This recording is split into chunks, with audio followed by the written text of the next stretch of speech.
This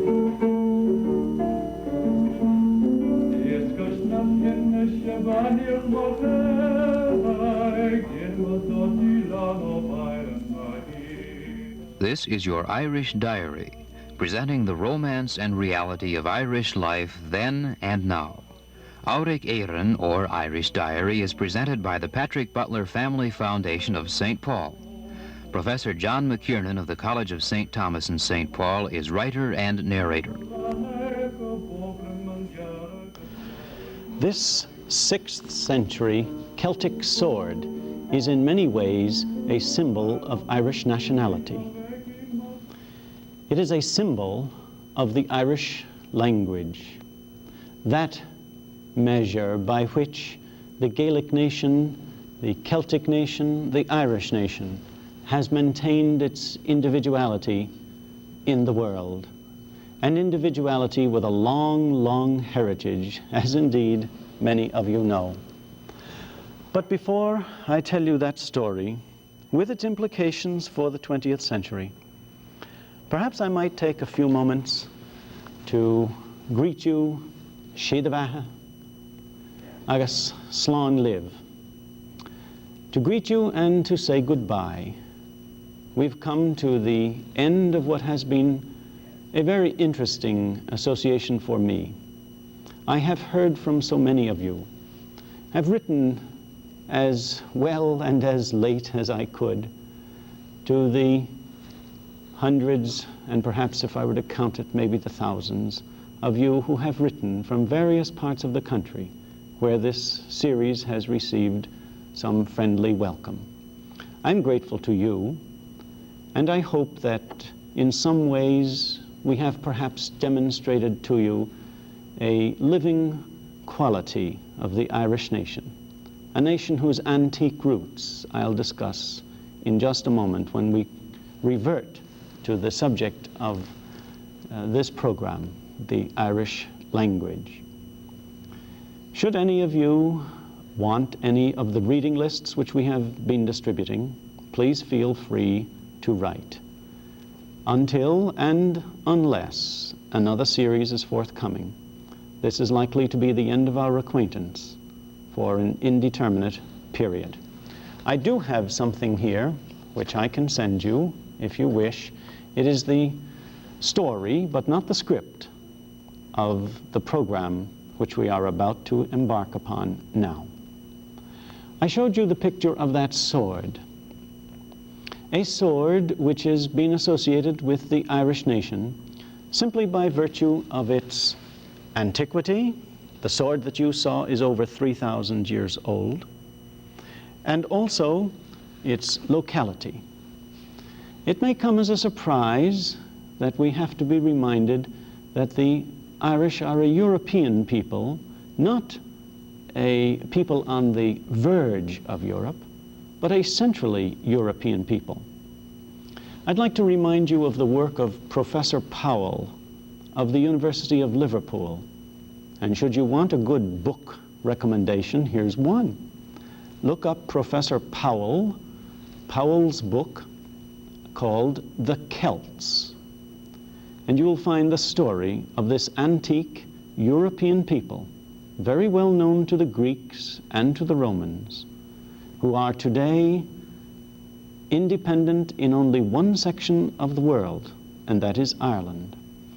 But let us show you briefly some of the European connections of this great people, the Celts. We'll turn then to the village of Hallstatt. This is the area from which the Celts perhaps began their dispersal throughout Europe. From this mountainous area, represented today by this charming little village, the Celts spread widely throughout Europe, extending indeed to Greece on one side and to the Iberian Peninsula on the other, as far north almost as Denmark, and then again as far south as Italy. One of the great peoples, really, of Europe long ago. Here, for instance, is a map indicating now the village which we saw a little while ago, and now indicating also the dispersal of those peoples. They were united not so much by a government or anything of that sort, as simply by a common culture. That is all. We don't say there was a Celtic state, but there was a Celtic culture. And remnants of that culture are to be found in continental museums. Neck torques, like this beautiful work of silver, for instance. We'll show you a close-up of the heads of the bulls that were used there. Beautiful work, reminiscent now, which brings back to us very much in a living way the culture of these people. These relics are found today in many, many continental countries, in the museums, of course, but they are relics of a Celtic culture. And as I reminded you before, only in Ireland do we find an independent Celtic state today. But you see the heritage and the antiquity of these people, united by a language and a culture. This today is a living example of the most ancient form of Celtic speech, of Celtic writing. This is a bronze tablet, which was originally about 5 feet long and 3.5 feet wide. It dates to the 1st century before Christ and preserves for us in very vivid and objective manner the accents, the dead accents, if you will, of the Celtic tongue. So you see then, we have briefly here surveyed the European origins, the continental associations of a people who were remarked upon by Herodotus and other Greek writers as one of the great nations of Europe. Today to be found chiefly in Brittany, Wales, Ireland, Scotland. I have omitted the Isle of Man and I have omitted Cornwall, because in those two nations the Celtic influences have been virtually extinguished. But what is this Celtic culture? And in particular, what is this Celtic linguistic system? Well, many of you have heard the word Gaelic and know that it applies to the language of Scotland and of Ireland. And you have heard the word Breton and know that it applies to the language and culture of the people of Brittany. And you have heard the word Welsh and know where that applies. These are the living remnants of this once mighty civilization. And at the risk of annoying you with the repetition, let me again remind you that of all of these ancient nations, only Ireland today is an independent nation. Only Ireland of this great heritage that extends hundreds of years, and some historians and archaeologists say, indeed, well over 1,000 years, into the prehistoric continental civilizations. Now, we mentioned that Gaelic is the language of Scotland and of Ireland. In Scotland, Gaelic is in a very precarious condition, but it is essentially the same language as Irish. And Manx, which died out only at the end of the 19th century, the language, in other words, of the Isle of Man, this too was parented, was fathered by Irish.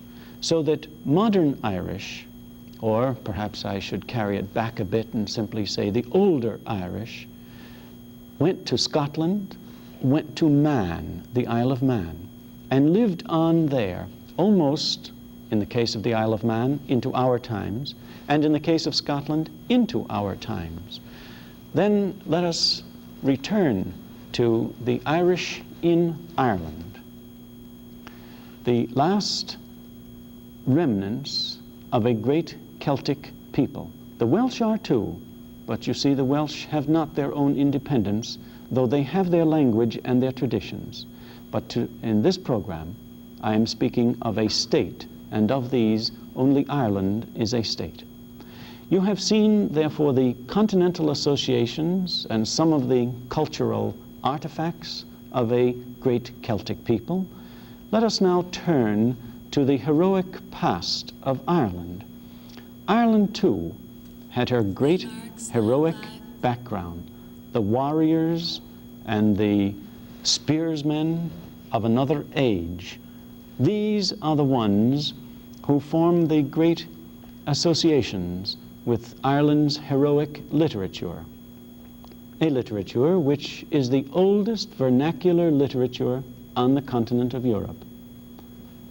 In other words, this Celtic culture, this Celtic language, which once spread far over Europe and is now to be found in Wales, Brittany, and particularly in Ireland, had its great heroic age, which gave to Europe a great heroic literature, something similar to the heroic literature of Greece and Rome, and certainly the earliest vernacular heroic literature of Europe.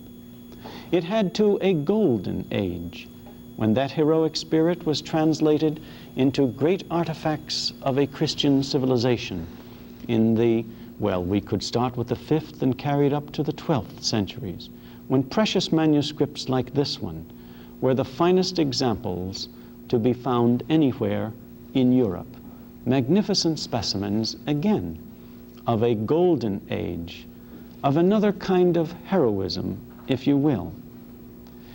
That same spirit, which expressed itself in the old heroic literature and in the illustrated manuscripts of the early Middle Ages, found its expression also in great artwork such as this, the Cross of Cong, named after the Cong Abbey. This is the golden period of Irish civilization, expressed also in the great stone crosses which dot the countryside. This then is the culture, the golden age culture of a Celtic-speaking people, specifically a Gaelic-speaking people, who were able to persevere and extend to all of these place names which you see on the continent the civilization introduced there during the so-called Dark Ages, when Irish monks founded monasteries at each of the cities which you see named here in Italy, France, Austria, Germany, Belgium, Holland, England, and Scotland. It is of these people then, and their language and their culture, that we are talking. From the continental associations to the extreme end of Europe, where now we have a Gaelic state, this is quite a transition. In that Gaelic state, a continuity of language and culture has existed since hundreds of years before the birth of Christ. We might ask then, is it an anachronism in the 20th century, the century of power, of hydroelectric power? Is it an anachronism then to find expressed in our time the script, the civilization, the language, the aspirations, the culture of this ancient civilization? Beautifully expressed in the language, in the very script itself, which has perhaps, some people would use the word pejoratively, but which has an antique air about it. Yet this is a 20th century poem, for instance, in which we see that old script. I won't read it all to you, but a poem written by Patrick Pearse. Now, here is the continuity from 1,000 years before Christ on the continent to hundreds of years before Christ in Ireland, down to the 20th century. How many dynasties, how many kingdoms, how many peoples, cultures or civilizations can point to such a continuity?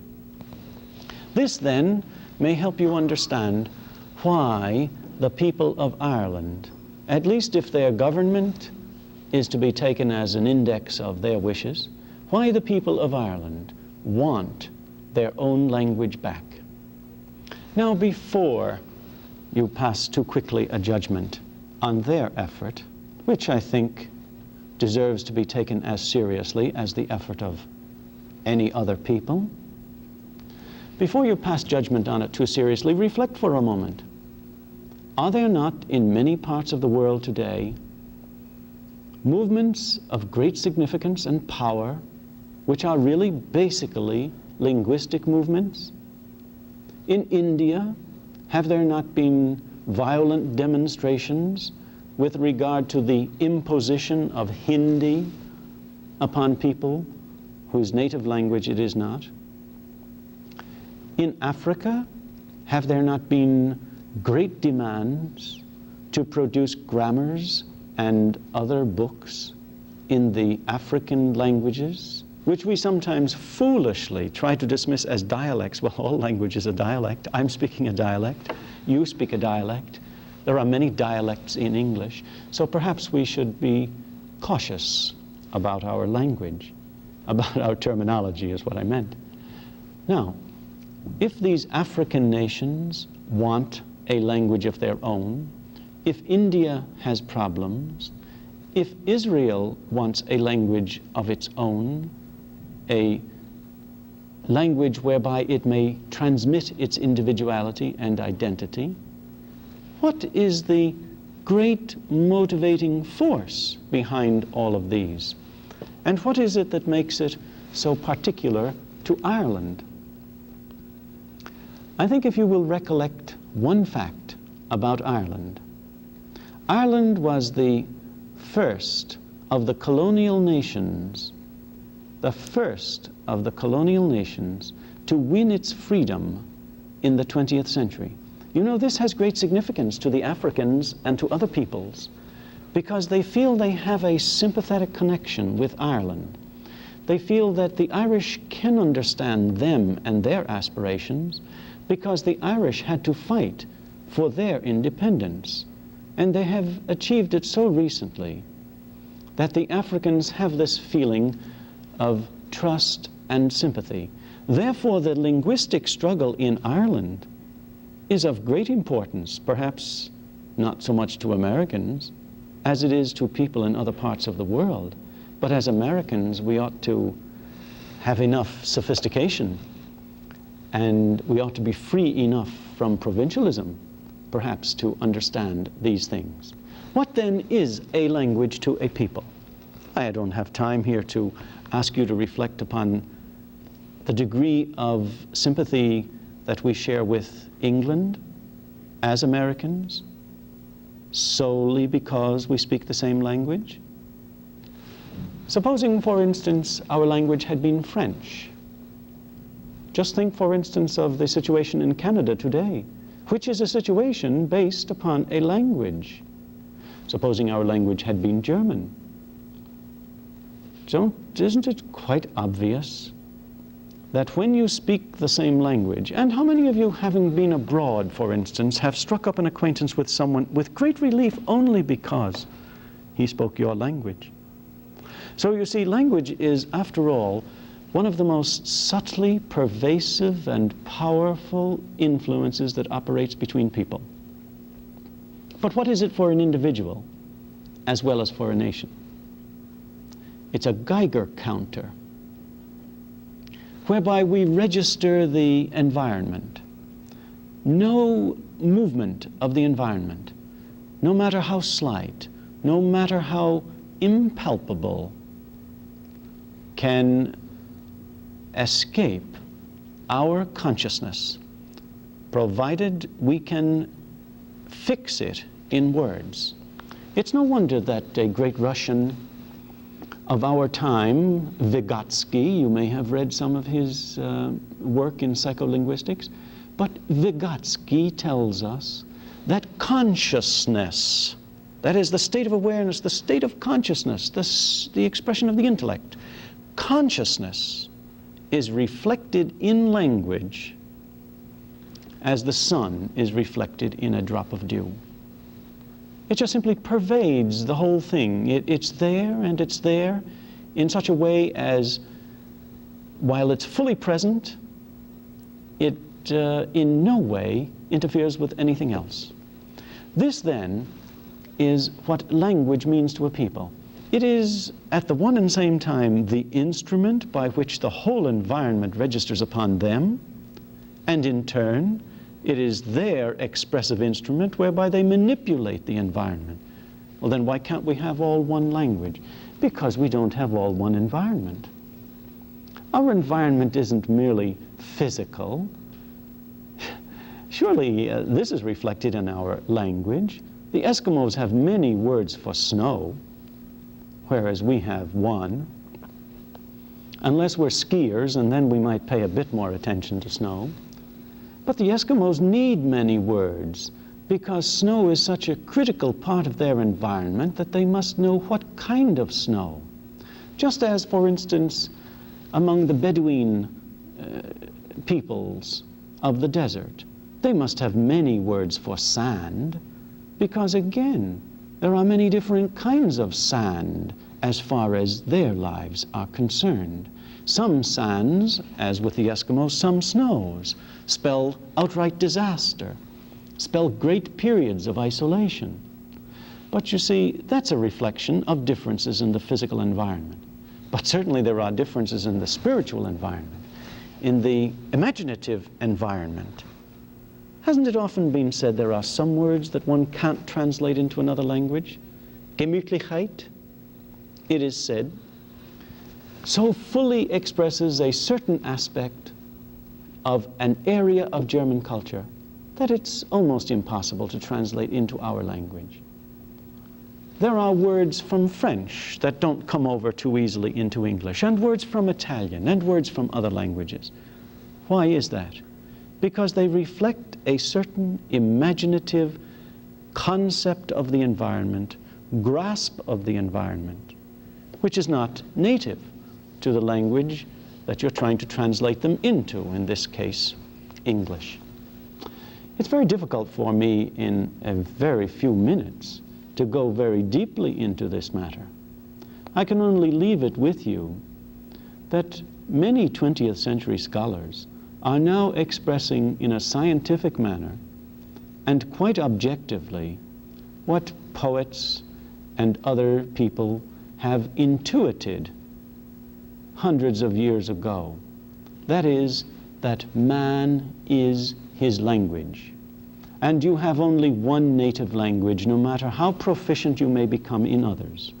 And that native language is the conduit which carries down to you the culture of the past, and thus, without your consciousness, without your awareness, continues to form you, and in that sense, to make you an American, an Irishman, a German. So for a people deliberately to forego this is to court suicide. And although the physical soil of Ireland may last a long time before a tidal wave or some great catastrophe washes it away, it's true there would be no Ireland as we know it if the language were to disappear. It is for this reason that the Irish government is making heroic efforts to attempt to preserve that language which has survived so many of the vicissitudes of history, which comes down to us from 1,000 years or maybe more before Christ's birth, which has survived every kind of natural and human disaster. Let me read to you the determination of the government as expressed most recently in a report published by the government on this very problem. This is called the White Paper on the Restoration of the Irish Language. Sín Gaeilge an Cúrtha is Súntasa ar Náisiúntacht. The Irish language is the most distinctive sign of our nationality. Our present position as an independent state derives in large measure from the idealism evoked by the Irish language movement. In other words, the government does not see this as something that would be nice, something that would be an emotional touch with the past. The government sees this as the imaginative and moral basis for a separate Irish nationality, out of which then will come the drive and the dynamism to promote, advance, and preserve the industrial movement and other movements which are necessary for the physical survival of the Irish. That's why we have a man like Sean Lemass here, the present Taoiseach or Premier of the country, who can, although he has this tremendous reputation for being hard-headed, can nevertheless, you see, insist that he is not so hard-headed, or perhaps because he is hard-headed, he insists that the language must be preserved. And this is why we have in the 20th century a blending of the scientific and the, what should I say, aesthetic in such a modern language learning laboratory as the one you see before you on the screen. This is called Untianglan, and it represents the scientific assistance given to the determination of the Irish people to preserve their language. Well, there are other signs of the foundation stone, which is the Irish language, other signs to be seen in Dublin. Certainly, the greatest skyscraper that will be in Ireland for a long time is this new Liberty Hall, which is on the banks of the Liffey. And those of you who know what Liberty Hall means will remember that the first Liberty Hall was associated with James Connolly and the Irish Citizen Army.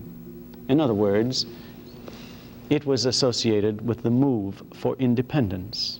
It was associated with that movement, which, however, was solidly based, as testimony has been given by Patrick Pearse and other Irish patriots, solidly based upon the language movement. Now, if Ireland is to survive, not just as mountain and hillock and stream and shoreline, but as a nation, as was indicated to us by that great leader Parnell, whose monument stands in Dublin to remind everyone that you cannot set the boundary to the march of a nation. That monument which has on it, Gosetavi Dia Era Dachlan, may God preserve Ireland for her people. Then you see it is necessary for the country to pick up this 6th century Celtic sword and furbish it as the linguistic weapon whereby her independence is maintained in our time.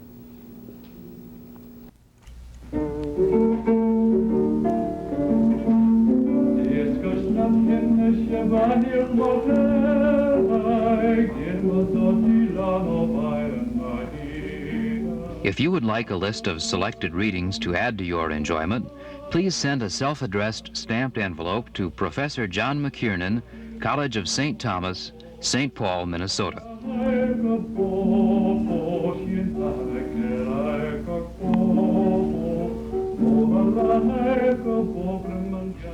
This program has been presented as a public service by the Patrick Butler Family Foundation and produced at KTCA TV, Minneapolis, St. Paul.